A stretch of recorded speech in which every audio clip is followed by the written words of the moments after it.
médica, estuvimos ahí también, ¿me acuerdas? Profe, la organización Estuvimos secuenciación de proteínas. Secuenciación de proteínas. Sí. de secuenciar los que quedaron Exacto. emparejados. Exacto, esa parte sí, sí. Y después entramos a... Oiga, eso es importante, ¿no? No sé, eso quedó grabado, ¿verdad? Sí, señor. Sí, profe, lo grabado. Sí, vale la pena que miren eso, pues porque en bioquímica hay muchos temas y tienen que saber en dónde fue que nos centramos, porque no realizamos todos los temas en la parte analítica. Bueno, entonces hagamos un pequeño ejercicio de comprensión, ya como recapitulando y que nos permita anticipar ciertas cositas. Bueno, esta es una enzima que se llama la PDE5, fosfodiesterasa 5. ¿Sí? Aquí pueden ver la estructura bien bonita. Entonces denme al menos dos características de esta proteína. Entonces una enzima. Estructura secundaria. Bueno, ese sería una...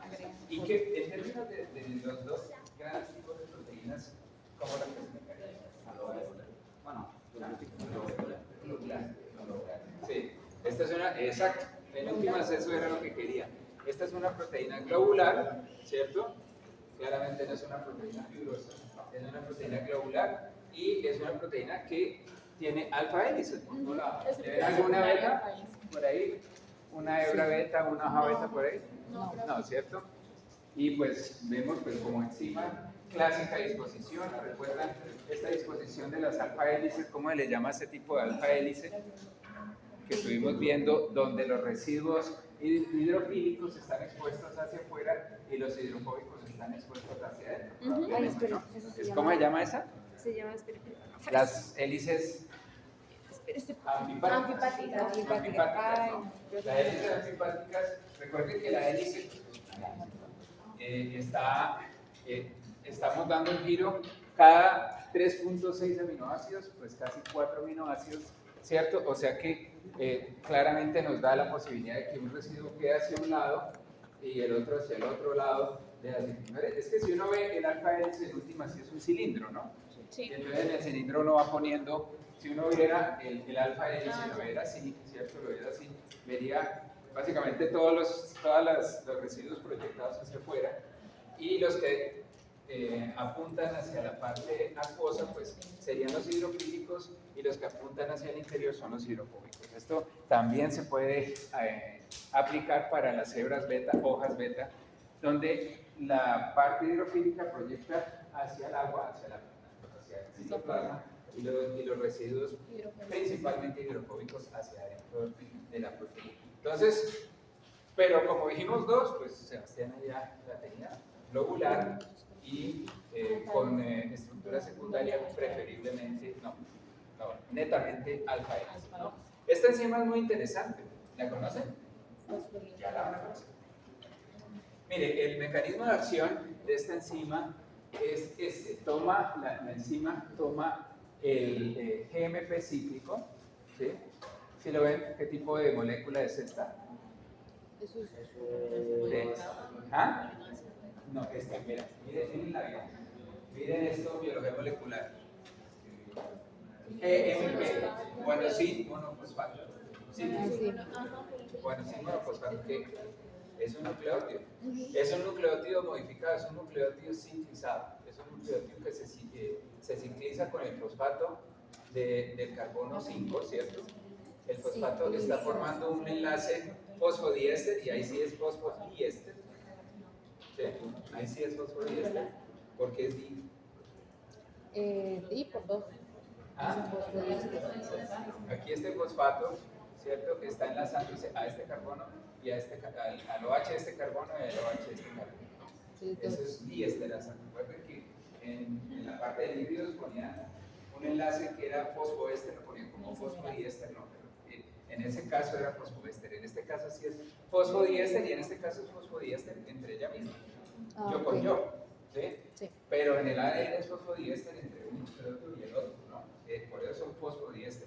Pero en este caso lo que hace la guanilato ciclasa es ciclar la GTP libera pirofosfato y pues nos deja CGMP, que al igual que el AMP cíclico, es una molécula de señalización, muy importante, molécula de señalización. Esta molécula, una vez se libera o se produce dentro del citoplasma, pues ella va a tener múltiples cosas en genética, ahorita lo vamos a ver. Guarden el ATP cíclico, el AMP cíclico. Son moléculas de señalización, van a tener consecuencias funcionales muy interesantes dentro del citoplasma, y en este caso pues esta va a ser clave para la liberación de calcio y generar ciertos procesos funcionales que alteran el comportamiento celular. Esta enzima es una enzima, vea, la PDE5. Entonces ya les digo que esta molécula es una molécula de señalización extracelular. ¿Sí? Es una molécula que cuando existe va a tener una función va a pasar mensajes, va a decir qué es lo que está pasando ahí. Entonces PDE5, como lo ven acá, es una molécula, ¿qué está haciendo esta molécula? Está agregando. Esta molécula corta el ciclo, ¿no? Entonces se está convirtiendo de GMP cíclico, lo está convirtiendo a GMP punto. Aquí está el fosfato, bueno, monofosfato, ¿sí? Entonces aquí tenemos entonces el nucleótido reconstituido, pero en versión monofosfato. Este nucleótido ya no tiene propiedad de señalización, ya no lo es. Entonces hasta ahí nos llegó el mensaje. Entonces todo lo que esta molécula señalizaba, esta ya no lo señaliza. Esta ya de hecho puede ser retomada en la síntesis de GTP para producción de ARN, para otro tipo de cosas, ¿no? Pero esta enzima es clave, ¿no? Entonces, de acuerdo con el mecanismo que estamos viendo acá y recordando las clases de enzimas, recordarán ustedes las clases de enzimas que son 6, ¿cierto? Son 6 clases de enzimas, revisémoslas. Bueno, por si no han visto todavía el video o no han visto la clase, pues nosotros estábamos comentando que las enzimas tienen una función muy importante dentro de la célula, pero curiosamente la historia de las enzimas siempre se les da un nombre: pepsina, tripsina, quimiotripsina, ¿sí? Entonces, o polimerasa o lo que fuera. Pero entonces los químicos decidieron hace bastantes décadas tratar de usar un lenguaje que solamente con un número, una nomenclatura, que solo con ver el número se pudiera saber cuál es la función de esa enzima, porque el nombre común no dice mucho, ¿cierto? Por ejemplo, tripsina ustedes no sabían. ¿Está bien? Cuando digo tripsina, ¿no? Aunque sí lo digo el martes, que la tripsina es una proteasa, ¿no? Y recuerdan en dónde corta, ¿no? Argininas y lisinas. Pero eso lo sabemos nosotros, ¿no? Pero si uno no sabe eso, pues es muy complicado. Entonces, los químicos se reunieron para acordar un número que se llama el número EC de la Enzyme Commission, en donde esa serie de números les puede dar a ustedes la idea de cuál es la función específica de esa proteína. Sí, claro, es menos romántico que decir pepsina, pero pues con los números ustedes ya saben con qué se están valiendo, y eso especialmente sirve mucho cuando están haciendo análisis proteómico, que ustedes, por ejemplo, de un 2D, un gel 2D, toman la mancha, la secuencian y les da una proteína, no saben qué es esa proteína, y después van y lo miran en la comisión EC y ahí les tira que es una fosfodiesterasa, por ejemplo. Les da los números, entonces ya ustedes tienen ya una idea de lo que es sin haber hecho ni siquiera los ensayos funcionales. Entonces, habíamos dicho que de esas clases de enzimas tenemos 6, ¿cierto? La primera, las oxidorreductasas, ¿cierto? Esas están ayudando a transferir los electrones. Las transferasas, que transfieren grupos químicos intermolecularmente, eso es clave. La clase 3 son las hidrolasas, las reacciones que implican la hidrólisis, o sea, toman el agua para cortar enlaces. Que eso es lo que en el parcial, en la parte de lípidos, muchos no hicieron, no incluyeron, como todavía no habíamos visto eso, pues yo eso lo entiendo. Pero al usar el agua, eso implica que uno puede ver el producto cuando lo corta, porque se sabe que aparece el H y el OH en la otra molécula.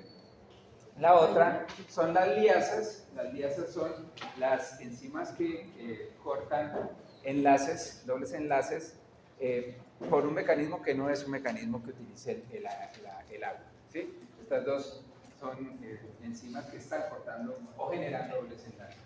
La quinta son las isomerasas, ellas transfieren grupos intramolecularmente. ¿Sí? Las transferasas lo hacen inter, las isomerasas intramolecularmente. Y finalmente las ligasas, ellas van a formar enlaces, ¿cierto?, con grupos funcionales dependiendo de fuentes energéticas como el ATP. ¿Sí? Por ejemplo, la T4 ligasa une fosfatos al ADN, pero para eso requiere ATP.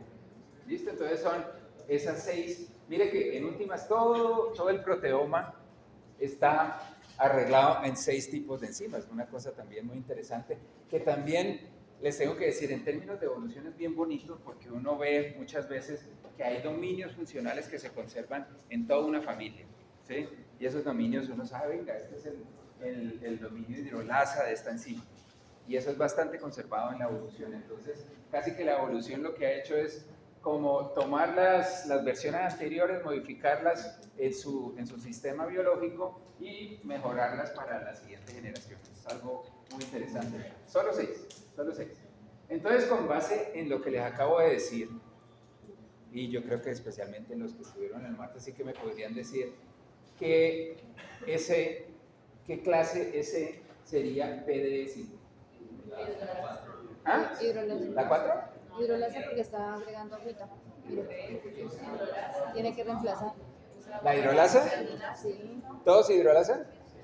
Muy bien. ¿Por qué? Pues porque aquí estamos viendo, ¿ven? Aquí corta, o sea, la hidrólisis, o sea, el corte de los enlaces covalentes los está haciendo utilizando una molécula de agua, por eso son hidrolasas. En efecto, esta es una hidrolasa. El número de C completo para esta enzima es S31435. Yo no digo que eso es importante. Ya se asusta. Bueno, sí, es importante entender. Bueno, pero en este caso, vean, solo como para comentar. El 3, pues ya todos estamos de acuerdo, ¿cierto? Es una hidrolasa. El 1 nos va a decir que es una esterasa, o sea que está cortando enlaces este. El 4 nos da un poquito más de detalles, que es un fosfodiéster, ¿sí? Y este número pues ya nos dice que es específico para el enlace 3'5' de MP cíclico. También habrá para MP cíclico, sí, habrá para diferentes tipos de moléculas que tengan fosfodiéster, pues entonces van a tener su número. En este caso, a este le tocó el puesto 35. Entonces ya, digamos, cuando ustedes hacen un análisis, ven eso, pues saben que cada número les va a indicar, al menos que sepan que esos numeritos, por muy aburridos, cuando ustedes miran en Wikipedia una proteína, sí, por ejemplo, la TAC polimerasa, que por cierto, ¿tienen ahí el teléfono? Sí. Mírate por ahí, TAC polimerasa, ¿qué número ese te sale? Entonces ahí Wikipedia usualmente a la derecha tiene una tablita muy bonita en donde aparece el número EC. Entonces ahí con el número EC y ustedes van a saber que cada numerito los va a llevar a un dato cada vez más específico para saber qué es lo que hace esta enzima. Y todavía no sabemos qué es lo que hace esta enzima, ¿no? 2777. ¿Por qué es importante? ¿Ah? 2777. 2777. Bueno, 2 es entra dentro de la clase transferasa, mira, ¿no? Dentro de la clase transferasa. Recuerden que el resto de números, por ejemplo, ¿qué grupo funcional utiliza para hacer esa transferencia? Bueno, ahí digamos que lo importante de esto es que se aprenda que esos números tienen un significado, no se ponen por capricho, cada número les va a indicar algo específico. ¿Listo? Entonces eso vale muchísimo la pena que lo tengan. Cuando lo pone en Wikipedia, pues ustedes pueden pinchar en cada numerito y mirar a ver a qué se refiere. Entonces, por ejemplo, la polimerasa es una transferasa.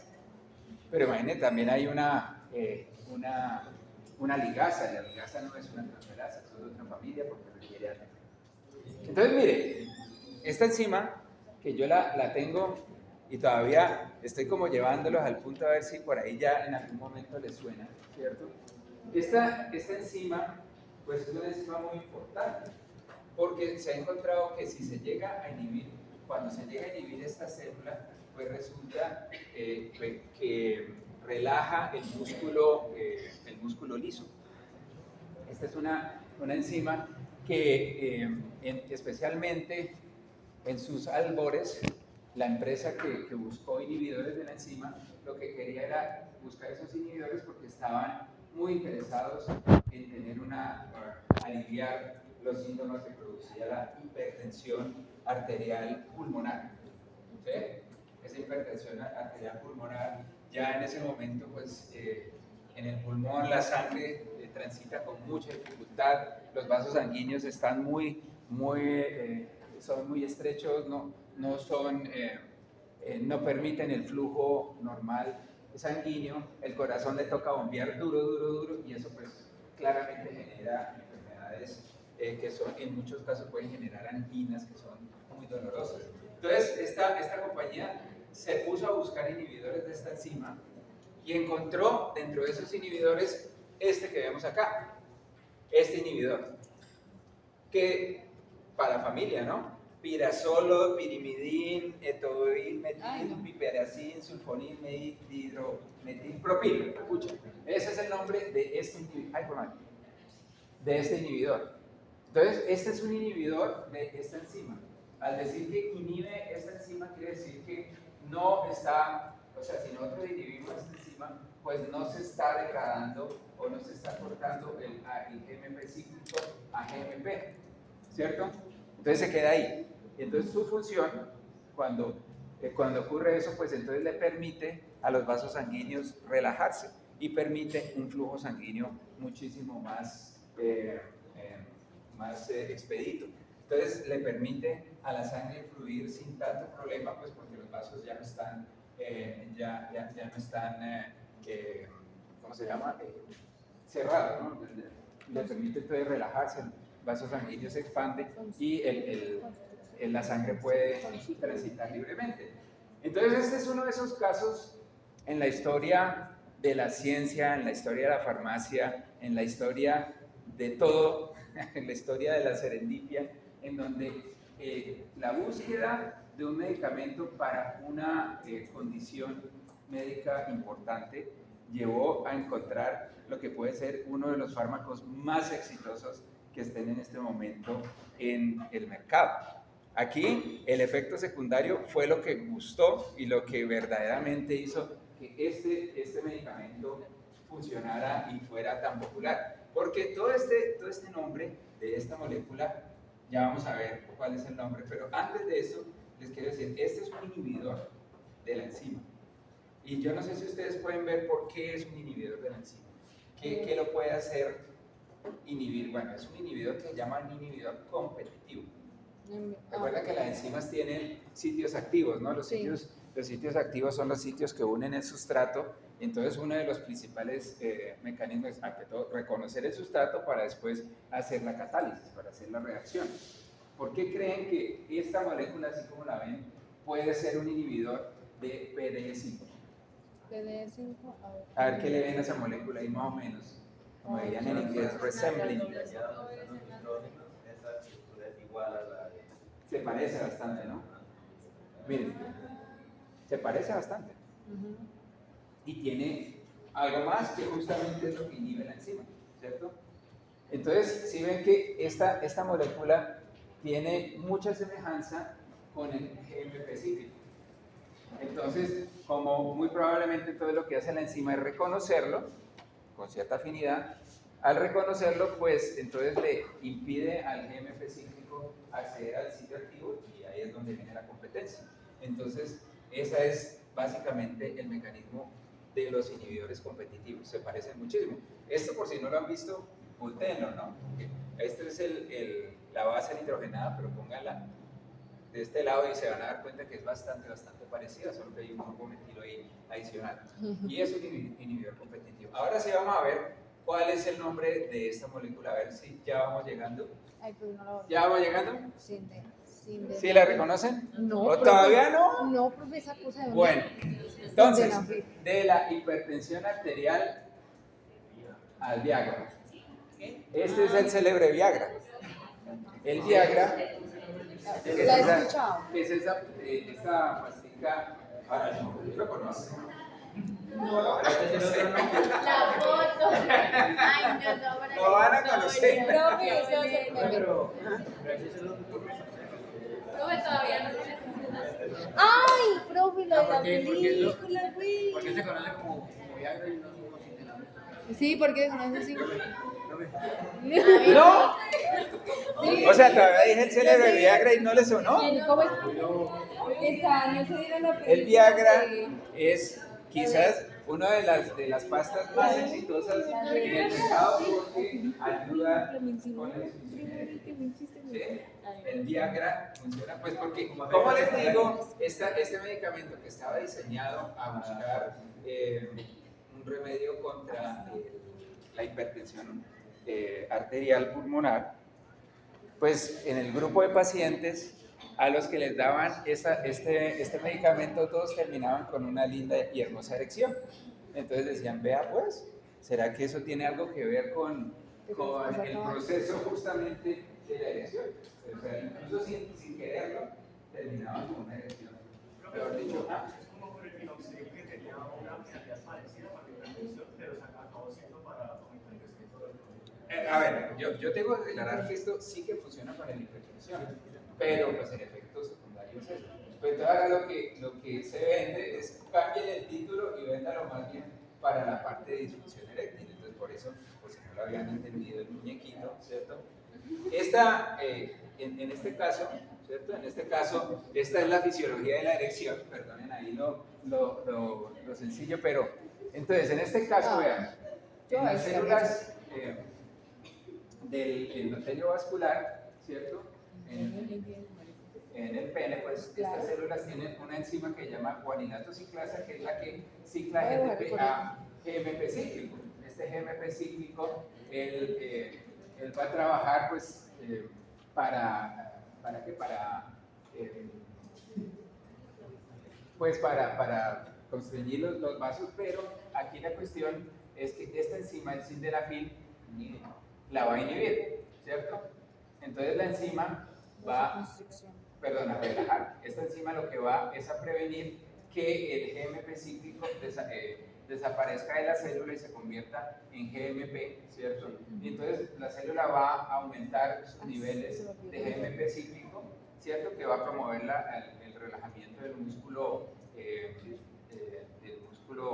liso, y pues eso va a aumentar el flujo arterial, el flujo de sangre en el pene, pues lo que va a causar la erección, ¿no?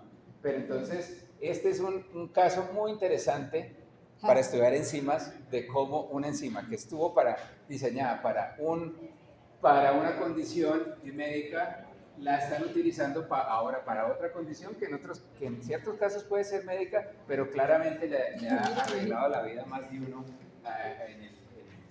en el planeta. Esto quizás Pfizer se forró con este individuo.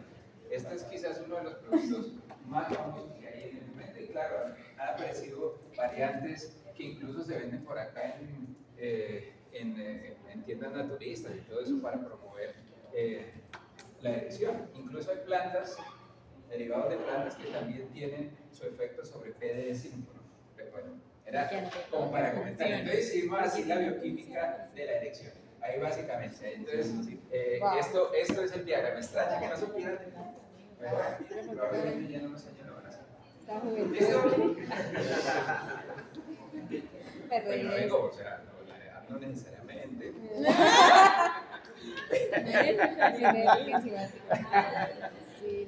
Bueno, pero ya vimos cuál era la enzima, ¿no?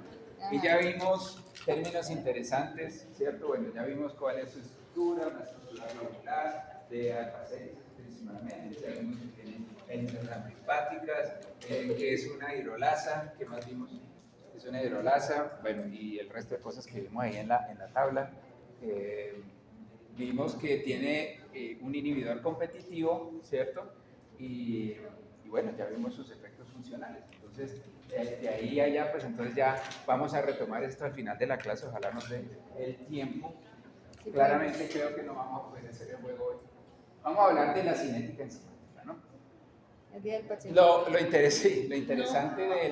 interesante de las enzimas es que las enzimas, ante todo ellas, su función es acelerar las reacciones, ¿ya? Ellas no van a trabajar en cambiar la termodinámica, o sea, el equilibrio se va a llegar de la misma manera, sino que esto lo va a hacer muchísimo más rápido. Entonces, por eso la cinética enzimática es importante y pues por lo menos que lo vean, porque yo sé que en Bioquímica 2 van a retomar de alguna manera las enzimas. Parece que Bioquímica 2 es mucho de enzimas y mucho hablar de la constante de Michaelis, de la KCAT, y bueno, un montón de términos que vamos a mirar acá y que me gustaría, pues no lo vamos a ver con profundidad porque en una clase es muy berraco y ahora sí que va a ser más berraco con la semana que nos van a quitar de ahora en adelante, pero pues habrá que ver cómo le dedicamos tiempo o ustedes le dedican tiempo de manera independiente a este tema.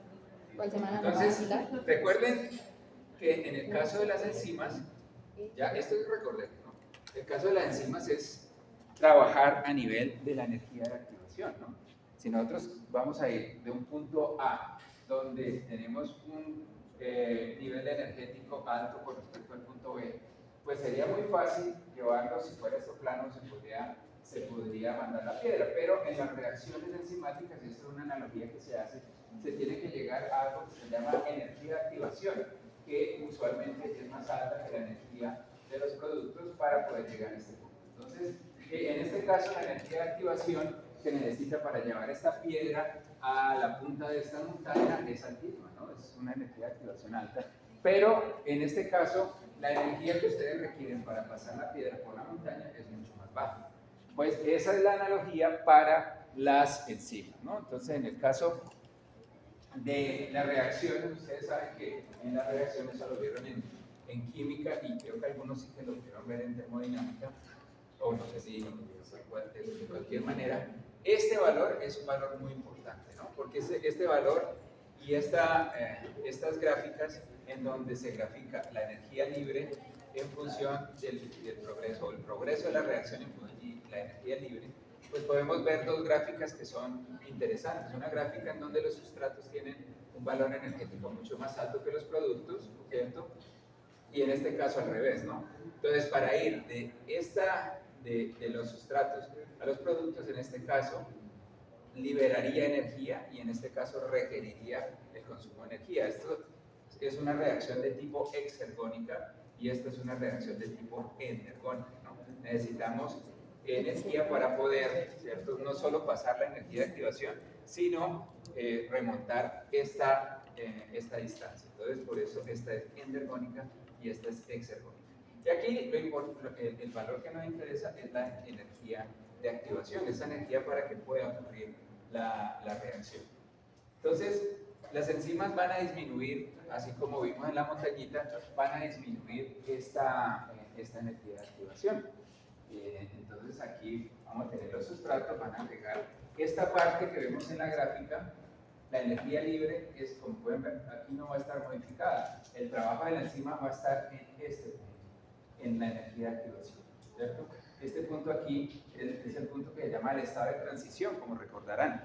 Sí, eso lo vieron en química, ¿cierto? Para que ocurra una reacción, ¿cierto? Para que ocurra una reacción, pues debemos llegar al estado de transición para que pueda progresar a la generación de los productos. Si no se llega, podemos volver de nuevo a los sustratos. Eso es básicamente lo que usualmente cuentan en la química 1, que el estado de transición es clave para poder llegar y proceder a la generación de los productos, ¿vale? Entonces, ese es el trabajo que hacen las enzimas, bajar esa energía de activación. Y ahora la pregunta es, ¿por qué bajan la energía de activación las enzimas?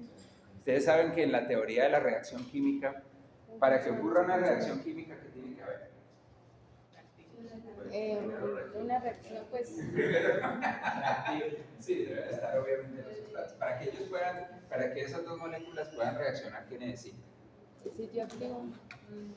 Pues, No, pues digamos es que eso sería para la- en un contenedor como este necesitan encontrar, sí o sí, porque pues puede estar la molécula allá y la otra allá y no va a haber reacción. Pero para poderse encontrar necesitan colisionar, ¿no es verdad? necesitan colisionar y esta colisión, si tenemos una molécula acá y una allá y van haciendo, eso realmente va a tardar muchísimo, pero si aumentamos la energía cinética, va a echarse que en algún momento se choque, ¿no? Entonces esa es la primera, se tienen que encontrar, debe haber colisión. ¿Qué otra cosa les enseñaron en química que debía ocurrir para que hubiera reacción ¿Y química? para qué darle Tienen que reacción? colisionar de forma específica, o sea, los grupos funcionales que van a reaccionar, chocar. Chocar, pero además chocar en un ángulo correcto para que pueda ocurrir la reacción.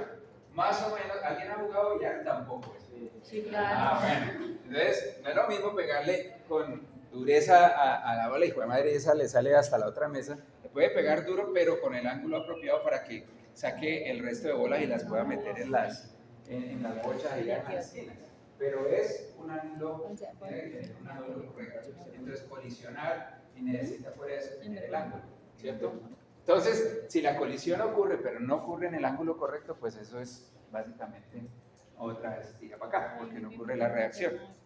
Pues justamente las enzimas te ahorran esa vuelta, porque la enzima lo que hace es decirle, venga para acá, papito, venga aquí, los acerca, los pone en el ángulo correcto y permite que esos dos sustratos, por ejemplo, en el caso que le estoy diciendo, pues pueda ocurrir la reacción entre ellos, ¿sí? Es básicamente un sitio de encuentro para maximizar la probabilidad de que se encuentren y que ocurra la reacción en el ángulo apropiado. Y eso es la tinta que se ahorra. Eso es reducir muchísimo el tiempo, la energía que requiere para que se puedan encontrar las dos moléculas, en el ejemplo que les estoy contando. Entonces ahí es donde está la magia. La magia está en el sitio activo. El sitio activo de la enzima es la que paga la boleta en el cuento de las enzimas, ¿sí? Y fuera de eso, recuerden que ahí está la especificidad. Entonces ellas son como esos boxers de los bares que solo permiten entrar a uno, ¿no? Entonces las enzimas también solo van a permitir que su sitio activo entren ciertas moléculas que se pueden parecer, así como en el sildenafilo, se pueden parecer, pueden entrar, pero fuera de eso tiene que ser la correcta para que pueda haber reacción. Eso es el secreto de esto que estamos viendo aquí. Reducir la energía de activación para las enzimas es realmente permitir que pase de sustrato a producto de una manera mucho más expedita, porque ya la enzima las puede ponerlos juntos, los orienta de manera apropiada para que ocurra el encuentro. ¿Listo? Entonces, clave aquí que las enzimas van a las enzimas afectan la tasa de reacción, pero no afectan su constante de equilibrio. Eso les debe quedar claro. Esta parte no la va a afectar, pero sí va a afectar esto. Y eso va a agilizar muchísimo la tasa de reacción. Bueno, entonces aquí esto es lo que nos lleva al punto de cinética enzimática. Y en cinética enzimática vamos a tener muchas cosas que desafortunadamente no las vemos con la profundidad que me gustaría. Vamos a hablar un poco de la ecuación de Michaelis-Menten, las implicaciones de esta ecuación. Vamos a revisar un poquito de inhibidores competitivos y no competitivos. Y finalmente vamos a evaluar el efecto alosténico. Entonces, esto es algo un dato que es bastante interesante, es que las enzimas van a acelerar las reacciones realmente por órdenes de magnitud de 10 a la 6. Una cosa que si no existiera eso, sería muy complicado. Miren, el dióxido de carbono, por ejemplo, esta reacción que ustedes la hacen soplando por un pitillo en agua, creo que esa la hicieron, ¿no? Soplando en un pitillo en agua, eso genera el ácido carbónico, ¿no? Este es el ácido carbónico. Con el dióxido de carbono, el ácido carbónico, eso toma más o menos un par de segundos para que se genere. Pero esa velocidad, que si bien es cierto es rápida, en sistemas vivos eso sería letal. Eso no se puede. Toca acelerar esa vaina muchísimo más. Y para eso existe una enzima que se llama la anhidrasa carbónica, ¿sí? Esta anhidrasa carbónica, pues ella va a cumplir la función de acelerar el proceso de la generación del ácido carbónico a partir de CO2 y agua. Y miren, tiene dirección de para allá y dirección de para acá. Es bidireccional, también puede convertir el ácido carbónico a dióxido de carbono. Esta enzima es supremamente interesante. Y pues imagínense que esta va a acelerar la reacción. Esta reacción la puede acelerar hasta 1 billón de veces, o sea, entendiéndose billón por el billón nuestro, no el billón gringo, ¿no? Sí. Y pues claramente eso sería 10 a las 7 veces más rápido que la ausencia de enzima. Imagínense esa vaina, es que es una cosa supremamente interesante. Bueno, entonces, para poder entender lo que se viene ahorita, vamos a ver ciertas consideraciones generales en las enzimas, ¿cierto? Entonces, podemos tener reacciones de enzimática en donde tenemos sustrato único y producto único. Tenemos el sustrato A y genera un producto B. Tenemos sustrato único y productos múltiples. A los divide en B y C. Sustratos múltiples, productos únicos, A más B. Obviamente puede haber un poco más, ¿no? Ya que tiene que ser otro más, ¿cierto? A más B nos genera C. Sustratos múltiples, productos múltiples, A más B es igual a C más B. ¿Listo? Esto entonces es las diferentes posibilidades que tienen las enzimas para generar reacciones. Básicamente están en esas 4 posibilidades. Ay, pero, Bueno, pero esto... el profe, tratamos de escribir a la velocidad que usted habla, pero no se puede. De verdad, de verdad. Porque de verdad no conocían el Viagra. No estoy todavía. En una película, en la... Pregúntele a su papá. y a su abuelita. ¿Yo qué le voy a preguntar a mi papá? Tarea, preguntarle al papá de la abuelita. Ay, Pues a mi padre le tuvo que funcionar. Okay, mi papá creo que no la necesitaba. Está bien. yo creo que mi papá no la conoce.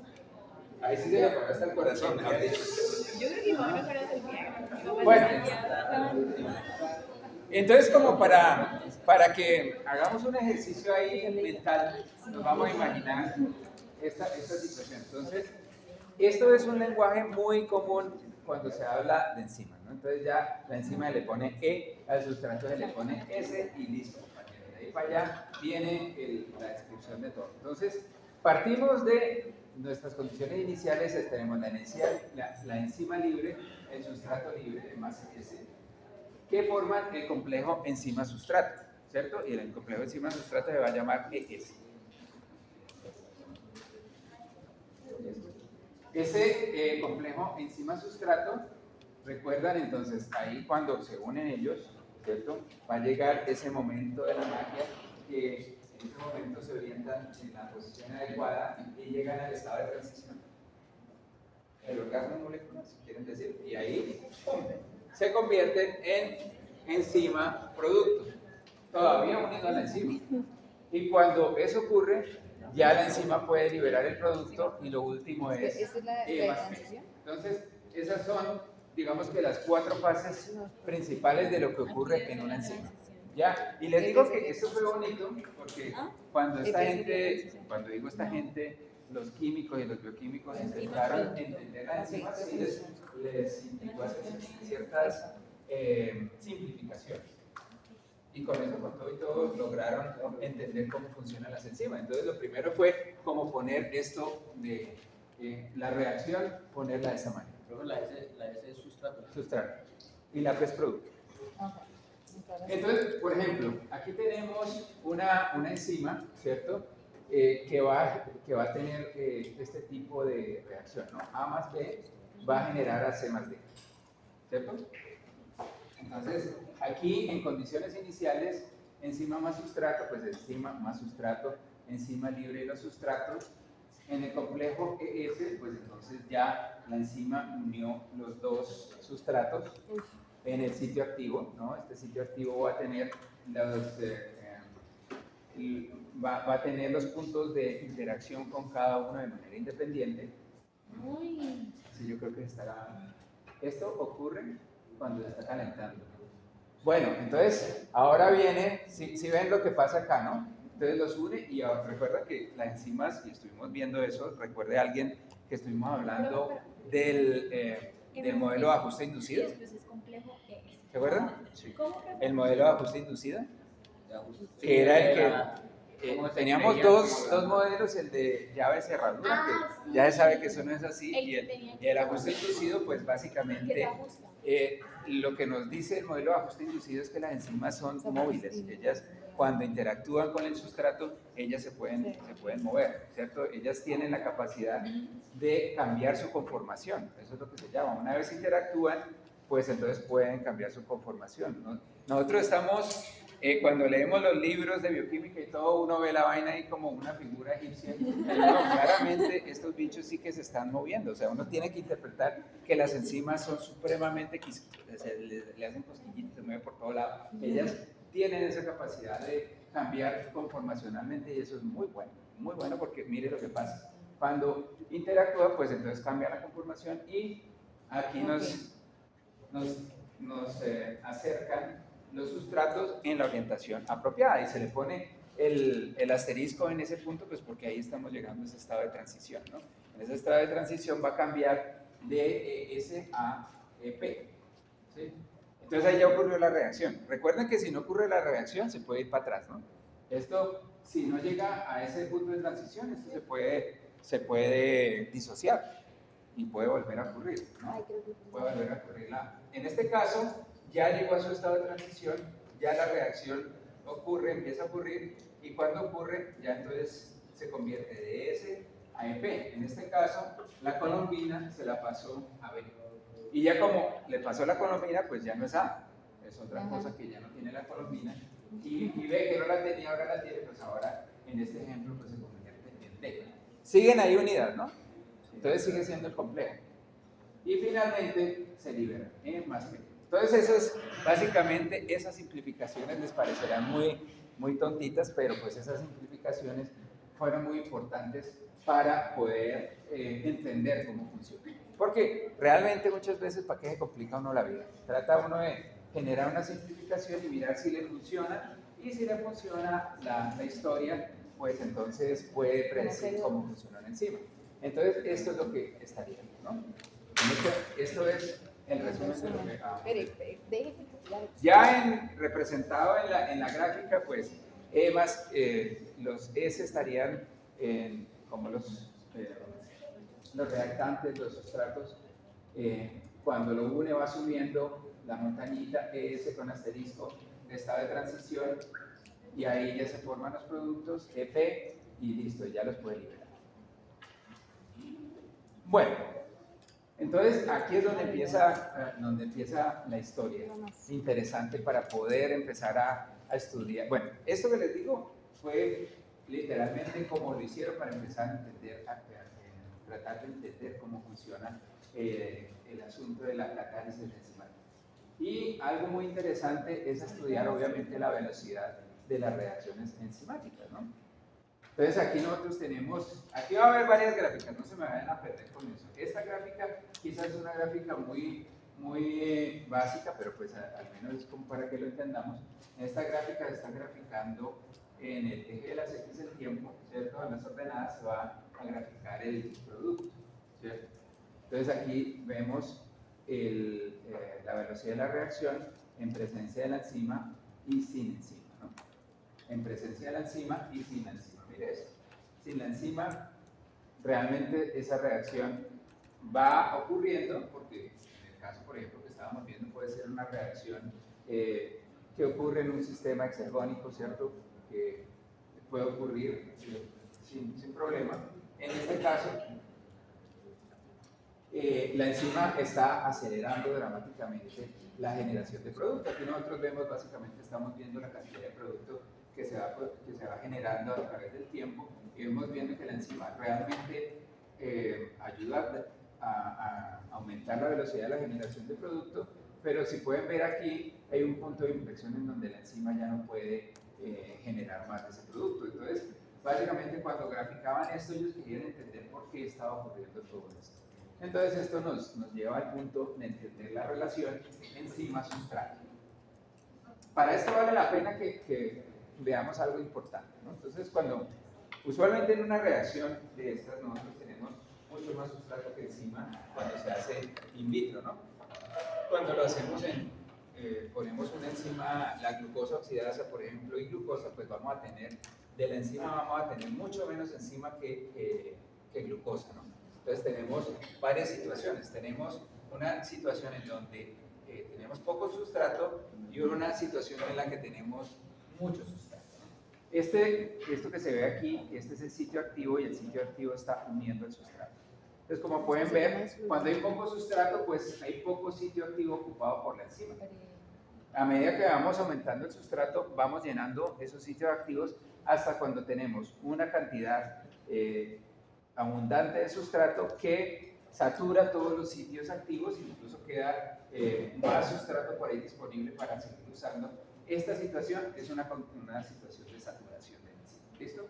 Entonces, esta que estamos viendo aquí fue, de hecho, cómo se empezó este tipo de análisis. Y nos va a llevar a definir ciertos términos que necesitamos para poder entender la cinética. Por ejemplo, una de las de esos términos, uno de esos valores, de esas mediciones es lo que se llama la velocidad inicial. Esa velocidad inicial que estamos viendo acá, entonces imagínense que nosotros tenemos varios tubos, ese tubo le agregamos un amortiguador y al amortiguador le agregamos a todos la misma cantidad de enzima y en cada tubo agregamos concentraciones incrementales del sustrato. Entonces dígase glucosa oxidasa, en todos los casos se deja exactamente la misma y vamos viendo y vamos agregando la glucosa y medimos la generación del producto inmediatamente después de haber agregado el sustrato. En esas condiciones las enzimas no van a estar saturadas, ¿cierto? O sea, nosotros no vamos a generar, por ejemplo, productos que puedan inhibir después la enzima, pues porque muchas veces la generación del producto puede alterar la enzima y si tenemos demasiado de ese producto que inhibe, pues entonces vamos a alterar el experimento. Entonces ahí en ese momento es lo que se llama la velocidad inicial, ¿sí? Entonces esa velocidad inicial nos va a medir la cantidad de producto, recuerden que estamos AF, entonces la cantidad de producto que se genera inmediatamente después de haber iniciado la reacción. Ahí lo vemos. Entonces tenemos esta situación. Abscisas tiempo, ordenadas producto y vemos diferentes concentraciones. Entonces, ¿ustedes por qué creen que se está viendo eso? Porque estamos viendo diferentes gráficos. A medida que avanza el tiempo, recuerden que en este experimento tenemos la misma concentración de enzimas, pero tenemos diferentes concentraciones de sustrato. Y vemos diferentes gráficas. Pues sí, pues dependiendo de si está saturadas las enzimas.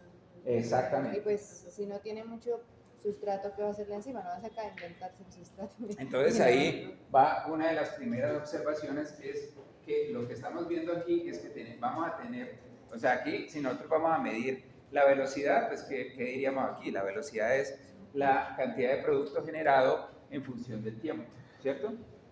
Y pues eso claramente va a depender de pues qué tantos sitios activos tiene ocupada la enzima para poderlo producir. En este caso, en S4, tiene muchos más sitios activos ocupados y puede generar muchos más productos que en este caso, entonces claramente la velocidad la vamos a ver diferente, ¿no? Entonces, esta es la velocidad inicial. Ahora, si tenemos, de nuevo, variamos esa concentración de sustrato, ¿cierto? Y ahora la gráfica la hacemos no con el producto, sino en las ordenadas, sino lo que estamos evaluando es la velocidad inicial, o sea, esto que estábamos determinando acá, ¿no? Este valor de velocidad inicial.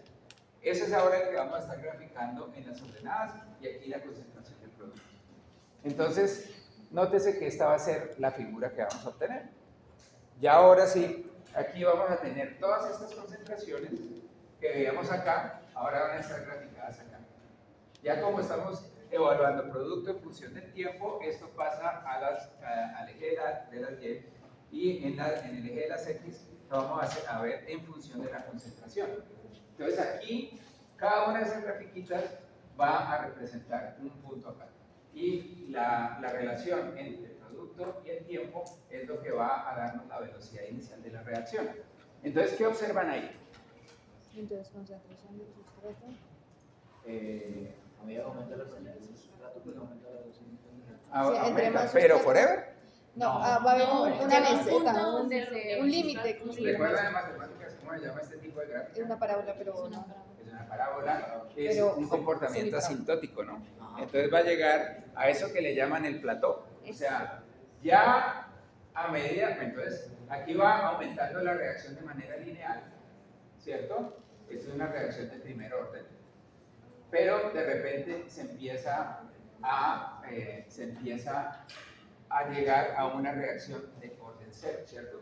En este caso, pues, se puede entender la relación que está ocurriendo aquí por una fórmula que ya la conocen en matemáticas, y es igual a mx más c, pero en este punto no vamos a saber qué es lo que está pasando.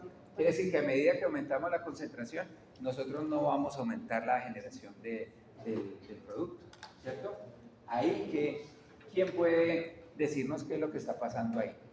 Por cierto, ¿por qué entonces está ocurriendo este comportamiento de la gráfica? ¿Por qué está ocurriendo esto? Porque ya está saturada, las enzimas ya no. Claramente, O sea, ya pues llegó al entonces, límite. esto lo vamos a ver en todas las enzimas. Sí, a medida que aumenta la concentración de sustrato, ¿cierto? A medida que aumenta la concentración de sustrato, cuando tenemos la misma cantidad de enzima en los tubos, pues simplemente va a llegar un punto en donde, por más que le agreguemos sustrato, pues ya no te va a producir más. Esta era la que estábamos viendo más o menos acá, ¿no? Ya no podemos producir más, pues porque todo está ocupado. Entonces ahí se llegó a la velocidad máxima de la enzima, ¿cierto? Esto es lo que va a representar la velocidad máxima de esa enzima. ¿La velocidad máxima de esa enzima va a ser algo intrínseco de la enzima? No. ¿Por qué? Pues porque nosotros le podemos agregar más enzimas a esa reacción y vamos a aumentar la figura, esa va a aumentar mucho más. Pero en este caso, en el caso donde tenemos controlado la concentración de enzima y le agregamos diferentes concentraciones de sustrato, va a llegar a un punto en donde todos los sitios activos están ocupados y ya ahí no hay más que hacer. Ahí se llegó a la máxima velocidad en la que se puede generar el producto. ¿Listo?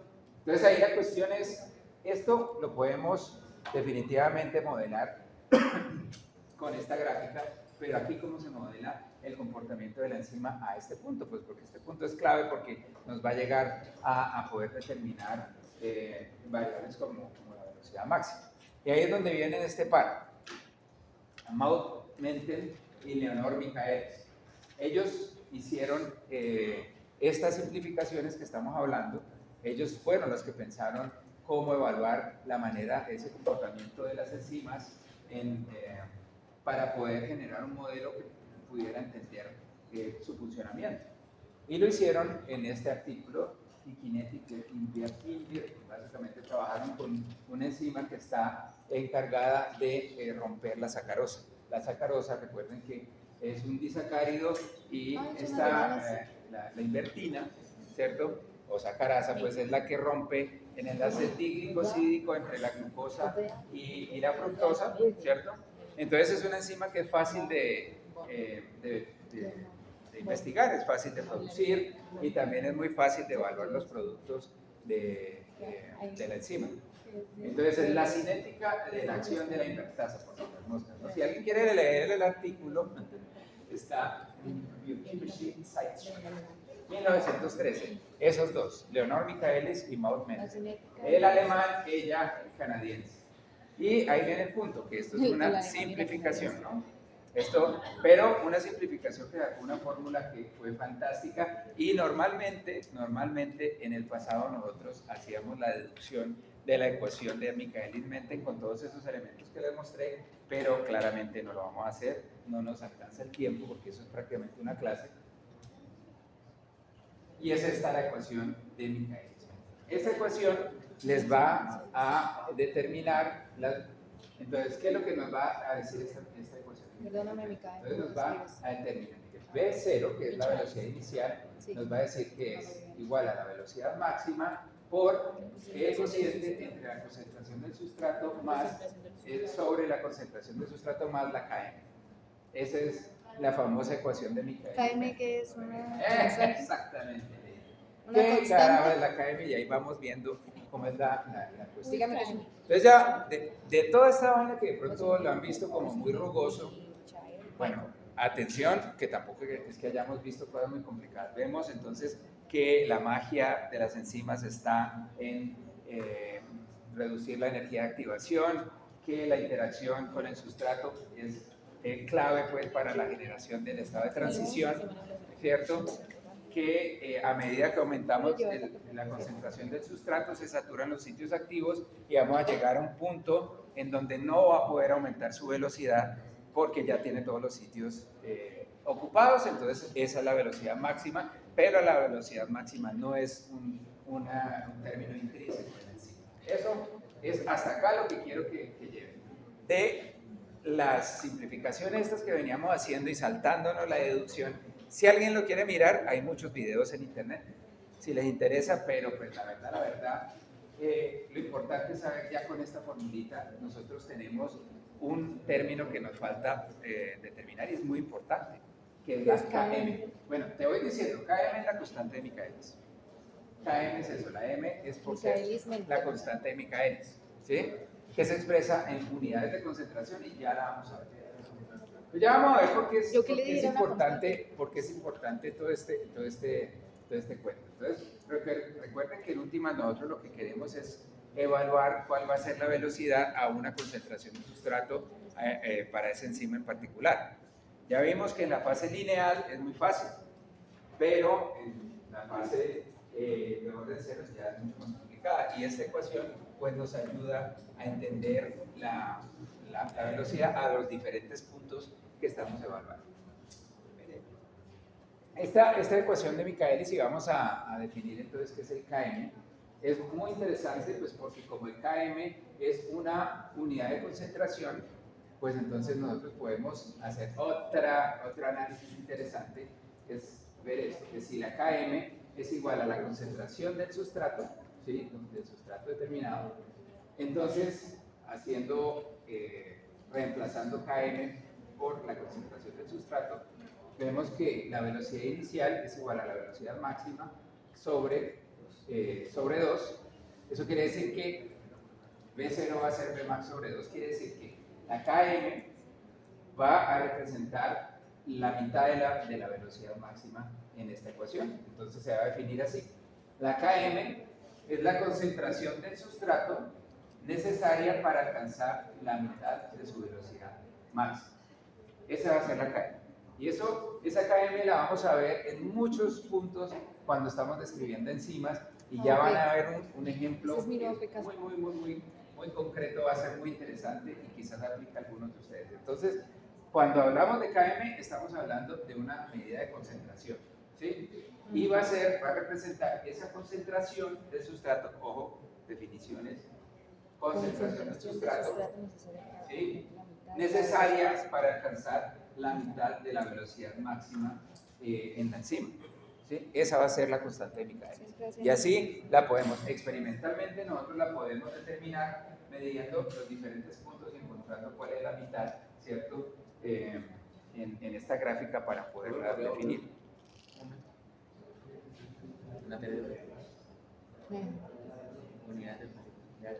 Unidades de concentración. Sí, no, lo que te digo es que la KM son unidades de concentración. Entonces, eso es algo interesante. La constante de Michaelis.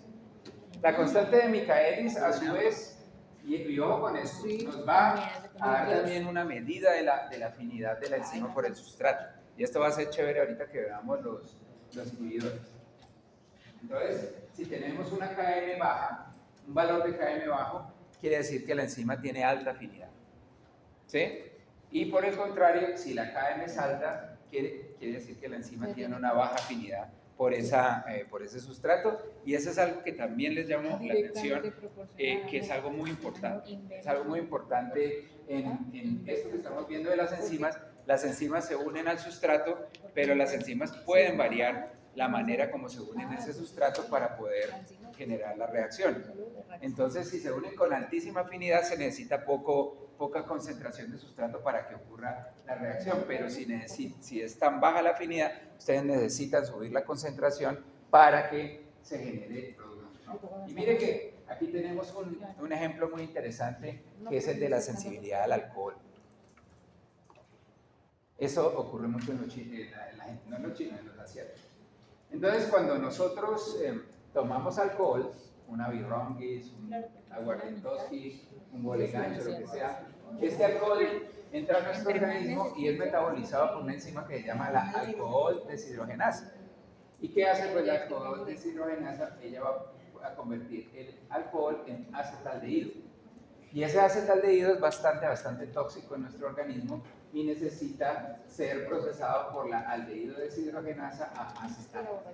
Ya el acetato se puede, el acetato prácticamente se puede eliminar con la orina, no hay ningún problema. ¿Sí? Pues resulta que se tiene esta situación. Nosotros tenemos en el organismo tenemos una enzima que se llama la aldehído deshidrogenasa mitocondrial y una aldehído deshidrogenasa citoplásmica. Tenemos dos tipos de aldehído deshidrogenasa. Entonces, esta mitocondrial aquí dice que tiene un bajo Km y esta aldehído deshidrogenasa citoplásmica tiene un alto Km, ¿cierto? ¿Recuerdan qué quiere decir entonces? ¿Qué podríamos decir en la mitocondria con respecto a la Mitocondrial, alta afinidad y baja afinidad de las enzimas, ¿no? ¿Cuál es la que tiene más alta afinidad? La primera. La primera, La primera la enzima tiene alta afinidad y necesita poquito sustrato. Exacto. Y esta pues tiene alto, pues esta no va a unir, no va a procesar o a ser tan eficiente procesando el acetaldehído acetato. Pues resulta que hay unas mutaciones que generan una enzima que no es o es menos funcional en la aldehído deshidrogenasa mitocondrial y solo les permite trabajar con la aldehído deshidrogenasa citoplásmica, y eso es lo que en la gente asiática genera estos eritemas en la cara. No sé si ustedes han tenido esas experiencias con algunos asiáticos, que uno les siente una nerviosa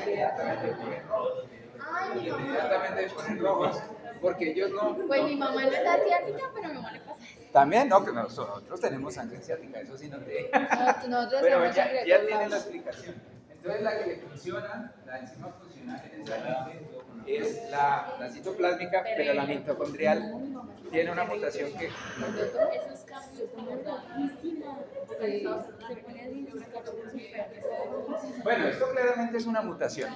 Esto entraría dentro de nuestro curso de genética del próximo semestre de biograma molecular. Eso es un SNP que se expandió. Tú sabes que en Asia fue algo bien interesante, y es que Genghis Khan esparció sus genes por todo lado y eso pues hizo que de alguna manera la frecuencia que normalmente ocurre de manera pseudoaleatoria, ahí sí no fue pseudoaleatoria. Entonces eso se expandió, ese alelo es un alelo que está presente en el 20% de la población asiática. Y cuando digo asiática, estamos hablando de chinos, coreanos y japoneses, porque los indios por eso sí chupan que da miedo, pero los chinos tienen este problema. O sea, realmente es muy chistoso verlos destaparle una cerveza y terminándola terminan así, ¿no? Obviamente el acetaldehído es muy peligroso, o sea, se pueden intoxicar muy rápidamente, además genera vómitos y todo eso ocurre porque la mitocondrial no es funcional o es muy poco funcional. Entonces trabajan con la citoplásmica que tiene un alto Km, pero ya vimos que es baja afinidad, entonces no es eficiente. De los buenos bebedores tienen la primera bastante. Sí, Ok. Sí, yo creo que ustedes tienen. Yo, bro. Bueno, No sé, eso... nunca lo voy a averiguar. Voy a saltar esto. La verdad, esto es interesante, esta gráfica de Line Curve, porque si bien es cierto que cuando trabajamos con curvas es hasta bonito y otra cosa, muchas veces determinar cuál es el punto Vmax, porque ustedes saben que asintótico por definición quiere decir que no va a tocar esta línea, ¿cierto? Necesitamos una manera de graficar en donde podamos ver realmente que se intersecta y podemos determinar muy bien dónde es que queda la velocidad máxima. Y para eso a este par de genios se les ocurrió que básicamente estimar la Vmax y la Km utilizando una fórmula que es básicamente graficar el recíproco de todo lo que hizo Michaelis-Menten, ¿no? Entonces básicamente todo va a ser 1 sobre, no V0 sino 1 sobre V0, y todo se invierte, ¿no? Y entonces, bajo este tipo de gráfica, pues entonces aquí sí podemos ver que cuando la línea intercepta el eje de la Y, esa es la Vmax, y cuando la línea intercepta el eje de las X, eso es 1 sobre km. Entonces ahí simple y llanamente uno hace el recíproco y ahí ya tiene los valores. Digamos que solamente sepan que esto lo pueden ver, y esta es una representación que les pasa la curva a la línea y les permite determinar fácilmente Vmax y Km, pero pues solamente les quería mostrar pues, que esta línea la pueden encontrar. Entonces Km, ¿no? Ya vimos, Km. Vimos la ecuación de Michaelis-Menten, Km. Ahora hay otra K, que es la K-Cat. Pues digámosla en inglés para que no suene tan feo, K-Cat, ¿no? K-Cat, le dicen. Que es la constante de velocidad catalítica. Este es otro parámetro interesante.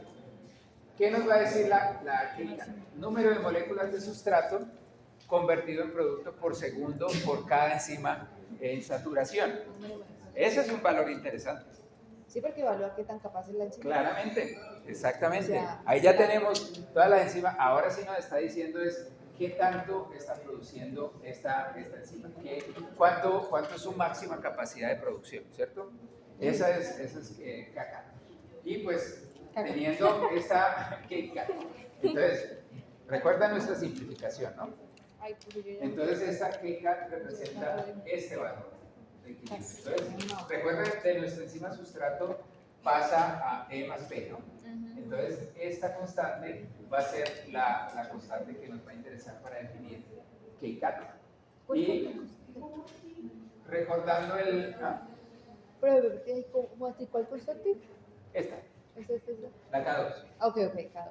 Es que como te digo, no hicimos un detalle, pero, o sea, lo que me interesa es que se sepa que la K-Cat, ¿cierto? Nos va a relacionar la velocidad máxima que tiene la enzima por la concentración de la enzima, ¿cierto? Eso es lo que va a hacer K-Cat. Entonces, ahí viene el punto que Estamos hablando de la eficiencia. la velocidad máxima tú la representas en segundos y la concentración de la enzima la puedes representar en unidades de molaridad. Y esto pues entonces nos va a dar ese término que yo creo que es mucho más, quizás más intuitivo que el de KM que acabamos de ver, ¿no? Aunque ya ustedes saben que KM tiene una definición que es rugosa y una interpretación que es muchísimo más divertida, pues, si lo podemos llamar. En esta, pues sí, básicamente es cuánto produce por segundo por encima, ¿cierto? Entonces, esta es la fórmula y aquí les tengo esta pregunta. Entonces tenemos, miren, una solución de 10 a la menos 6 molar de anhidrasa carbónica cataliza la formación de 0,6 molar de ácido carbónico por segundo. ¿Cuándo la enzima está saturada? Esto es importante decirlo. ¿Cuál es el K-Cat de esta enzima? ¿Cuál es el K-Cat de esta enzima? ¿Qué es la concentración de la enzima respecto a Total. La concentración. De la enzima total. Mira, en el ejemplo ya lo puedes ver. O sea, Una solución de 10 a la menos 6 de anhidrasa carbónica cataliza la formación de 0,6 molar de ácido carbónico por segundo cuando la enzima está saturada. la velocidad máxima es 0,6 molar por segundo? ¿Cuánto? Entonces, espere, concentración. Una solución. ¿Cuál es la velocidad máxima? 0,6 molar por segundo. Eso es 0,6. Sí, Entonces esa es la que tiene que ir acá, ¿no? Sí, es Y tiene 0,6. que ir en el denominador. 10 a la menos 10 a la 6. menos 6 molar, ¿cierto? De anhidrasa carbónica, Esa vaina. ¿cierto? Sobre segundo. Entonces, ¿cuánto les da?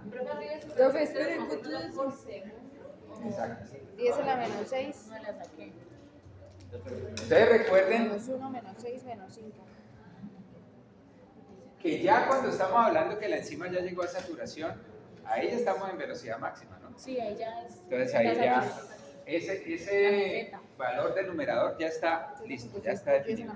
¿Cuánto les da? Sería 6 por 10 a la menos 5. Uy, soy una 6 por matemática 10 a la 6. profesional, me dice la mente. 6 por 10 a la 5 6 por 10 a la por 5. segundo.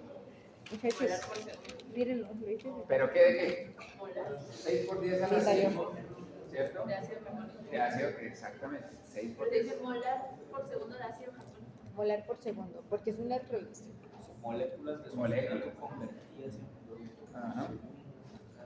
Entonces, este es el valor, 6 por 10 a la 5 por segundo, o sea, nos está produciendo toda esa cantidad por segundo. Hágame el favor, esto es un montón de moléculas por segundo. Entonces, este valor de KCAT es muy importante también, ¿no? Porque ya nos está diciendo qué tan bien está funcionando la enzima, ¿no? Este valor, por ejemplo, si de alguna manera se altera y cuando les hagan el experimento les da 6 por 10 a la 2, a ustedes dicen, pues, nos dieron la enzima chiviada o ya esa enzima ya perdió claramente actividad, la estabilidad de la enzima se fue para el carajo, algo pasó. Algo hecho. Estos son valores, por ejemplo, que para biológicos, Saturación. ¿sí? Cuando hay gente que recibe inyecciones de medicamentos biológicos, esto debería hacerlo en INVIMA, por ejemplo. Ellos deberían hacer un estudio de la Sí. KCAT de la enzima para saber qué tan bien llegó. La compañía te genera un KCAT para esa enzima y tú tienes que obtenerlo igual para saber que la enzima está estable y funcional como ellos lo dicen. Claro, va a haber unos rangos, ¿no? Pero es cuando uno dice que la cadena de frío, que de pronto la producción no fue la misma, en fin. Esas son cosas que estamos viendo nosotros con enzimas que se están inyectando en pacientes con cáncer que no tienen funcionalidad. Bueno, entonces van a ver entonces tablas como estas, ¿no? Esta KCAT también lo van a llamar el número de recambio, el turnover number, ¿cierto? Este también lo pueden ver y esto básicamente es cuántas reacciones están ocurriendo por segundo, cuántos productos se está produciendo por segundo. Y un último término que vale mucho la pena también que se sepa es la eficiencia catalítica. Entonces ya tenemos KM, ¿cierto? Una cosa es que el man una los sustratos, ¿cierto? Sí. El tipo una el sustrato. Eso es importante, ¿no? Que lo una y que también lo une, pues no depende, ¿cierto? Lo une. Esa es la primera cosa. Eso es KM. Después es qué tan rápido procesa eso, KCAT. Y entonces ahora podemos unir esos dos mundos para hacer eficiencia catalítica. Entonces esa eficiencia catalítica va a ser esa medida de la capacidad de convertir el sustrato en producto por unidad de tiempo. Y entonces ahí, para esto, pues básicamente vamos a tener los dos términos que Estamos acabamos evaluando la de eficiencia. escribir, Que es la KCAT progresiva. y KM. Entonces KCAT nos va a medir cuán rápido trabaja esa enzima, ¿cierto? Cuando está saturada. Y KM nos va a indicar que también la reconoce el sustrato, ¿sí? O estamos hablando chino. Después se quejan allá. Espere, profe, vaya lento. Go. Slow down. Esto es muy importante porque ahora sí estamos uniendo los dos términos. Esto, de hecho, es hasta medio intuitivo, ¿no? O sea, uno tiene una enzima, uno entiende que esa enzima va a tener una capacidad de convertir un sustrato en producto, pero la cuestión es cómo. Lo primero es unirlo, ¿no? Entonces, ¿qué también lo une? KM, ¿cierto? Ok. Después, vamos a hacer la reacción. ¿Qué tan rápido lo hace? KCAT. Ajá. ¿Sí? Son esas dos. Entonces, ahí vamos a combinar entonces la afinidad y la velocidad y eso nos va a permitir comparar enzimas, ¿cierto? Bajo condiciones en las que normalmente se trabaja en la célula. Y por ejemplo, son valores muy importantes, por ejemplo, cuando ustedes están comparando mutaciones, ¿cierto? Ustedes hacen un estudio genómico en Santander, ¿cierto? Quieren entender por qué hay tanta incidencia de cáncer de estómago en Santander, ¿no? Sí, no sé. Y de repente por ahí encuentran una enzima que puede estar relacionada con eso y esa enzima le ven que hay una mutación que es una mutación que altera un aminoácido hidrofílico por uno hidrofóbico y pues entonces empieza a ver el punto de qué es lo que está siendo afectado. Entonces empiezan a mirar parámetros importantes, KM, KCAT, y después lo unen y eso pues ya les va a dar una conclusión acerca de la funcionalidad de la enzima. Y entonces eso nos lleva a la comprehensión. Yeah. Entonces tenemos estas enzimas.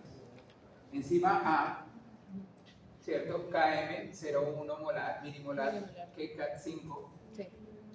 ¿sí? Por segundo. Y la enzima B, ¿cierto? KM 2 milimolar que K500 por segundo. Aquí no está la respuesta. Entonces, ¿qué dirían ustedes? ¿Cuál es mejor? ¿La que tiene mayor afinidad o la que convierte más sustrato por segundo? 0.1.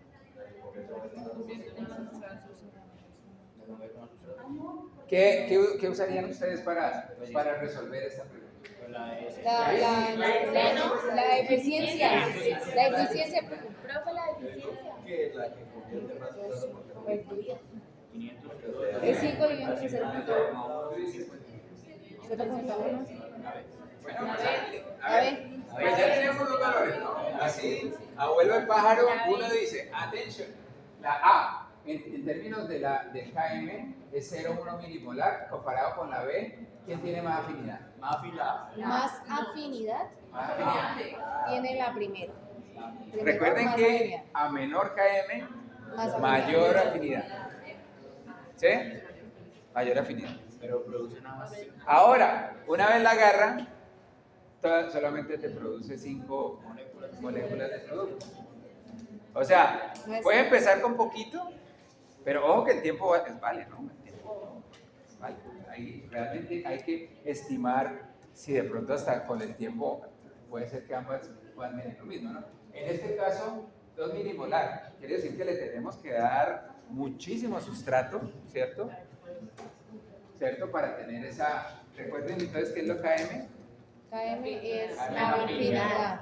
O la cantidad de. Cantidad de Ahora la sustrato gráfica necesaria para que logre la mitad de la velocidad máxima, ¿no? La mitad de la velocidad Sí, máxima. porque afinidad en Y sí este es en las todo dos. caso tiene baja afinidad, pero un KK de 500. Ah, Oye, pucha, eso sí es eso es lo que necesitaban mandar para producir. 2 órdenes de magnitud, 100 veces más. Bueno, entonces, ¿cuál es la conclusión? Ay, La sí quiero saber. La Y segunda, lo la dejamos. segunda. Pero bueno, Yelitza, ¿me vas a hacer el cálculo? ¿Y qué te da? Exacto. Entonces, eficiencia catalítica. Eficiencia catalítica nos va a dar la herramienta, el argumento, ¿cierto? Cuantitativo para poder concluir, ¿no? Porque tienen que ustedes esto volvieron una opinión. Esto no es opinión, hagan el cálculo.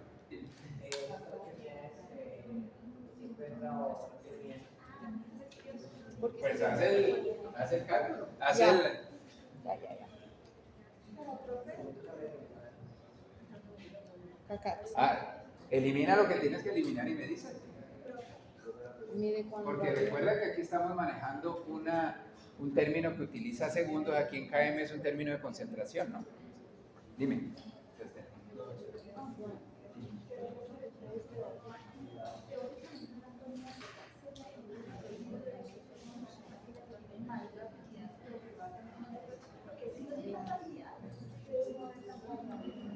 Bueno, esa es una excelente pregunta. Ahí la dejo. Esta con todo y todo, creo que a donde tenemos que ir es a resolver ese, ¿cierto?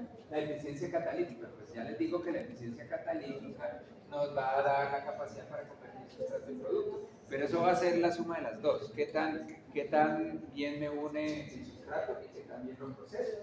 Pero mira que la afinidad no necesariamente implica que se sea eficiente produciendo sustrato, producto.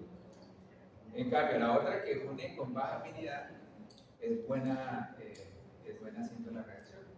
Pero el KM de que cuando es menor es mayor, la afinidad es una casualidad. O sea, porque hay una vez en que, por ejemplo, o sea, es que hay algunas veces que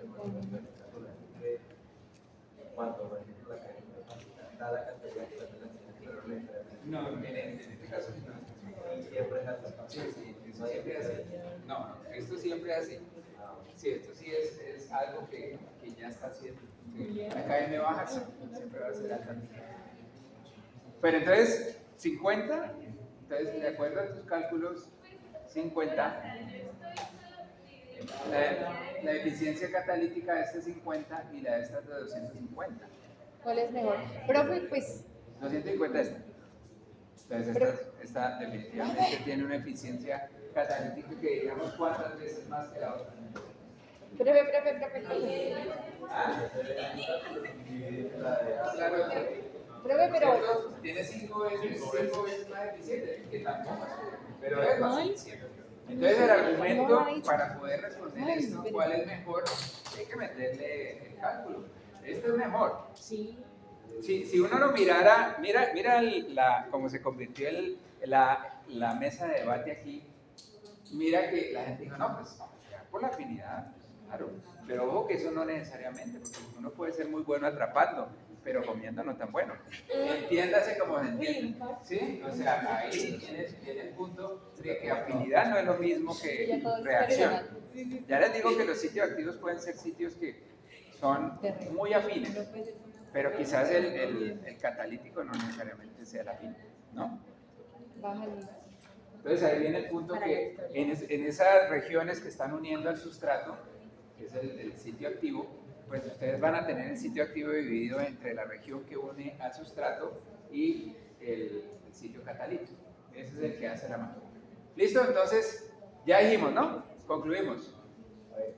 Esta es la mano. Por más que una con menos afinidad. Dime.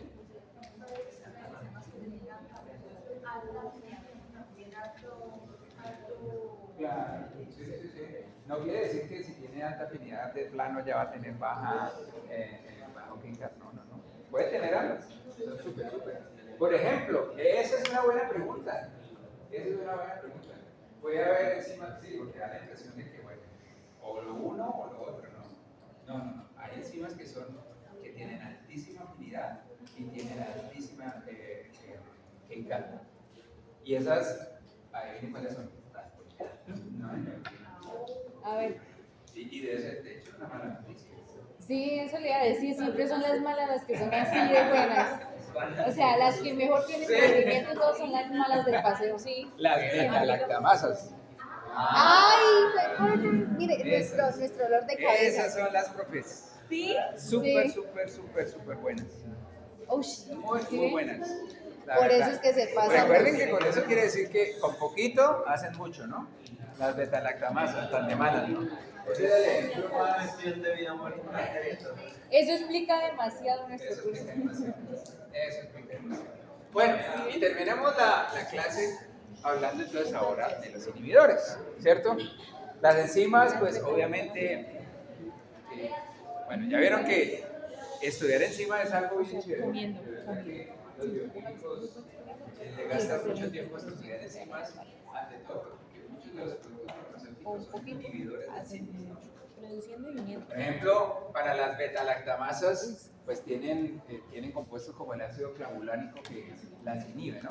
Por eso me dolía la vista. Pero ojo que realmente aquí tenemos que ver, vamos a ver dos tipos de inhibidores enzimáticos. Estos inhibidores enzimáticos, como su nombre lo dice, pues van a inhibir la función de la enzima. Y lo van a hacer de dos tipos. Los tipos de inhibidores van a ser de dos clases principales, los competitivos y los no competitivos. ¿Sí? Yo creo que ya vimos el ejemplo del competitivo ahorita, ¿no? Sí. ¿Cuál era? Cuando eso. No, ¿cómo es? No, el que compite con ¡El sildenafilo! Ese. El Viagra. El cuchito. El Viagra es el inhibidor. El sildenafilo. El que El compite con sildenafilo es el inhibidor competitivo. El Viagra. la pastillita azul. Sí. El Viagra. Sí, no, allá hay una pastilla. Viagra. El Viagra. El Viagra. Viagra. El Viagra es el inhibidor competitivo, ¿cierto? ¿Qué está inhibiendo? ¿Competitivo con quién? Con el GMP5.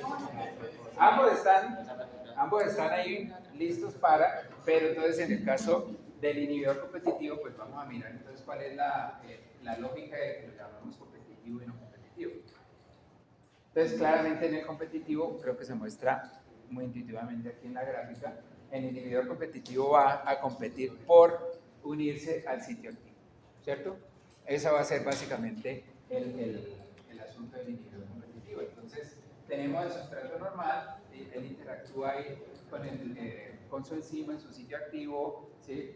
Va a tener un KM determinado, pero resulta que el inhibidor competitivo tiene una estructura que se asemeja al sustrato y logra entrar, ¿sí?, cual impostor al sitio activo, y pues el sitio activo lo recibe, pero cuando trata de hacer la química, pues hasta ahí llegó, no puede.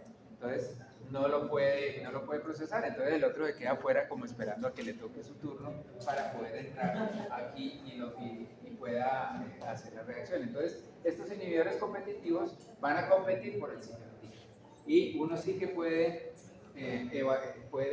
revelar el tipo de inhibidor cuando tira una grafiquita como la que hemos estado mirando, donde el rojo es la enzima normal y el azul es la enzima con el inhibidor competitivo. ¿Sí? Entonces la enzima con el inhibidor competitivo. Entonces, ¿qué es lo que estamos viendo en el caso de la gráfica en azul? ¿Cuál es el comportamiento de la gráfica en azul? Entonces recuerden que el inhibidor competitivo básicamente lo que está haciendo es un efecto, sería como hacerle ver a la enzima que tiene muy poquita concentración de sustrato, básicamente. Está bajando A pesar de que hay muchísimo afuera, pero la enzima pues está ocupada con el inhibidor, ¿sí? Entonces, claramente estos inhibidores competitivos, ellos interactúan de manera no covalente, ¿sí?, para los que estamos hablando, porque sí que hay inhibidores suicidas, ¿no? Inhibidores que llegan al sitio activo, se asemejan tanto a la molécula original que la enzima logra ser parte de la química, pero se queda enlazado en el sitio activo y hasta ahí llegó. Este es un inhibidor terrible, ¿no? Y claramente debería, quizás para la farmacia no sería tan bueno tener un inhibidor ¿Teta? ¿Es la teta? excelente, a eso iba, Sebastián, muchas gracias. Los inhibidores, entonces, a eso iba mi punto de no covalente. Entonces, siempre va a haber una dinámica, recuerden eso. Entonces, la enzima interactúa con el sustrato o con el inhibidor, y después hay un recambio. ¿Sí? Esto se recambia, no se va a quedar ahí. La única manera en la que se queda forever es suicida. Ahí sí ya, esa enzima ya. En este caso, el inhibidor sí se retira. Entonces va a haber sustrato afuera. Ese es en las escuelas.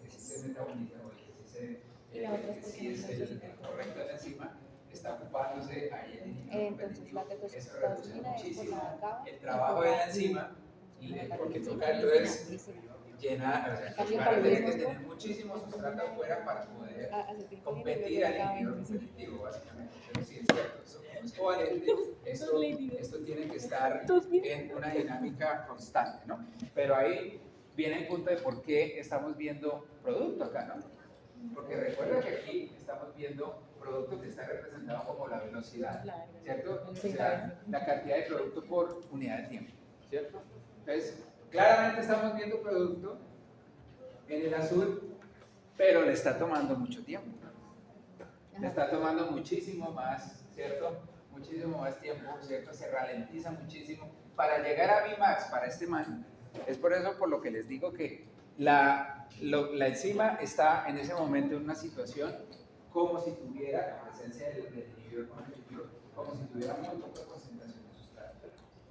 Básicamente. Entonces tenemos esas grafiquitas. Si recuerdan, cuando tenemos diferentes concentraciones, pues la gráfica va así, ¿no? Cuando tiene la máxima concentración, pues va a tener así. En este caso, la va a tener así. Entonces, como hay tanto inhibidor, hay que esperar que lo saque para que se meta el sustrato y me genere producto. Pero entonces, mientras ocurre todo eso, pues la gráfica se nos cae. ¿Sí? La gráfica se nos empieza a caer. Eso puede camuflar resultados, ¿no? Porque uno puede evaluar la afinidad y la velocidad de producción y dice, uy, es buenísima, pero luego la pone... No, pero eso tú lo puedes determinar. Mira lo que pasa en esa situación. Recuerden que esta enzima finalmente va a llegar a su Vmax, ¿no? Va a llegar un momento en donde pueda, pero va a llegar muchísimo más, ¿sí? A una concentración mucho más alta, ¿no? Sí. Aquí, miren lo que nos está diciendo, este llegó prácticamente a su Vmax por acá, en el este todavía le falta tiempo para llegar a Vmax, porque tiene el inhibidor competitivo. Claramente, eso en un sistema celular, ya la enzima ya la inhibimos, pues ya, ni modo. Pero pues claramente vamos a tener muchísima más, que agregarle más concentración de sustrato para poder competirle al inhibidor que está presente en la célula. Entonces, ¿eso qué es lo que pasa ahí? Lo que estamos viendo en la gráfica. ¿Qué están viendo en la gráfica? Pues que disminuyó la cantidad de, o sea, A esa misma concentración hay menos velocidad. sí, o sea, menos con la misma producción. concentración hay menos producción. Claramente necesitamos, ¿cierto? Necesitamos agregar Mayor. más sustrato para finalmente llegar a la Hacer lo mismo. concentración máxima. Pero eso quiere decir que nuestra KM, miren, ahora la KM va a aumentar, ¿cierto? Se lo va a volver menos. O sea, es como si se volviera menos afín, pero realmente no es que sea menos afín, sino que tiene alguien ahí estorbando. Pues si lo quieres representar así, ¿sí? Ay, Entonces la profe, KM incrementa. Ahí la KM va a incrementar porque claramente le tenemos, y eso en un sistema celular, ustedes lo pueden agregar en un laboratorio, bueno, métale, pero en una célula no. En una célula no puede hacer eso. ¿Cómo le ocurre? Entonces, ni modo, hermano, ahí logramos darle material al funcionamiento de la enzima, pues porque la célula no va a aumentar el sustrato. O sea, el GMP cíclico no va a aumentar porque tenemos el inhibidor, pues simplemente es lo que es. Y ahora, pues entonces el punto es que la KM ya disminuye, aumenta, perdón, ¿cierto? Y con esto entonces ya sabemos nosotros que estamos trabajando con un inhibidor competitivo. Pero, o sea, un inhibidor competitivo va a inhibir al 100%. Pues depende, ¿no? Aquí estamos hablando de uno muy efectivo, ¿sí? Porque tú también, en todos estos puedes tener inhibidores que tienen una eficiencia muy baja, ¿no? Pero mira como lo dice aquí, si el inhibidor competitivo es muy efectivo, la KM incrementa, pero no, tú haces, en esa búsqueda de inhibidores, hermano, tienes que descartar, tienes que tener un umbral, ¿no? Si inhibe más del 50%, entonces esos son los que pasan a la segunda evaluación y así vas seleccionando hasta cuando encuentras el que te inhibe un 70%. Pero sí es cierto que no todos lo van a hacer, ¿no? Pero bueno, ahí el punto es que, por ejemplo, los inhibidores competitivos son inhibidores. ¿Se acuerdan que yo les hablaba del docking molecular? ¿Alguna vez en la vida? Sí, Nunca les he hablado. profe, yo sí que lo mencionó, pero mire, ya. ¿No? Es que ahora con la inteligencia artificial Ajá. sí es posible. Yo les comentaba que ahora sí nosotros ya sabemos, en estructura terciaria nosotros podemos hacer predicciones en computador, saber cuáles son los residuos claves que tienen sitio catalítico, por ejemplo, o el sitio de unión al sustrato. Entonces ahora ustedes lo que pueden hacer con inteligencia artificial es, primero que todo, estimar los residuos claves de interacción de la enzima y después se van a una base de datos de agentes químicos y miran de esos agentes cuál de ellos podría funcionar como un inhibidor. ¿Sí? Oiga, este me cuadra acá, entonces puede ser, miren que no es complicado, ¿no? En el caso del sildenafil se fue, o sea, a la ciega, ¿no?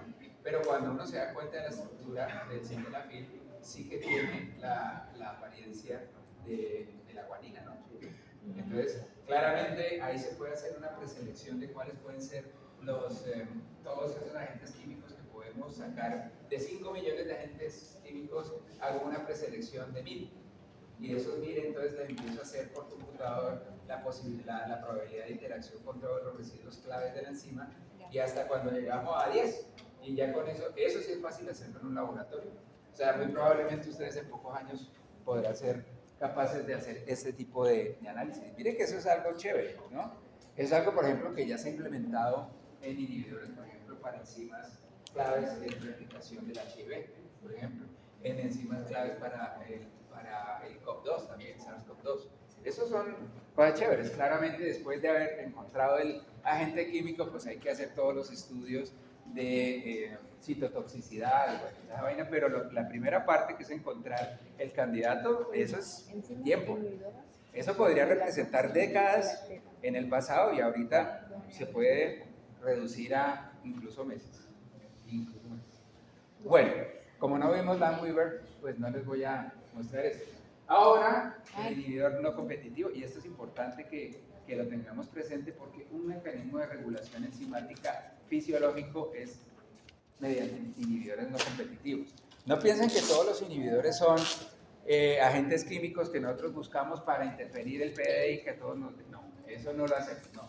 Esos son cosas naturales, están ocurriendo, algunos son mecanismos antibióticos, otros son mecanismos autorregulatorios, Todo esto es parte de la naturaleza que estamos explotando. Entonces, en el caso del no competitivo, entonces, como su nombre lo dice, ahí no está compitiendo por el sitio activo, ¿cierto? Entonces, aquí tenemos nuestro sitio unión al sustrato, ¿cierto? Acá. En presencia del inhibidor no competitivo, pues el inhibidor no competitivo se une a otros sitios en la proteína. ¿Sí? Se une a otros sitios en la proteína. ¿Se acuerdan cuando yo les decía que la proteína tiene una cantidad de puntos regulatorios? ¿Sí? Y por eso es que esas enzimas son inmensas y el sitio activo es chiquitico, pero es que son inmensas porque tienen muchos puntos de control. Y muchos puntos de control pueden ser sitios de interacción con otras moléculas. ¿Sí? Con otras moléculas, en este caso, pues estos inhibidores competitivos se unen a la enzima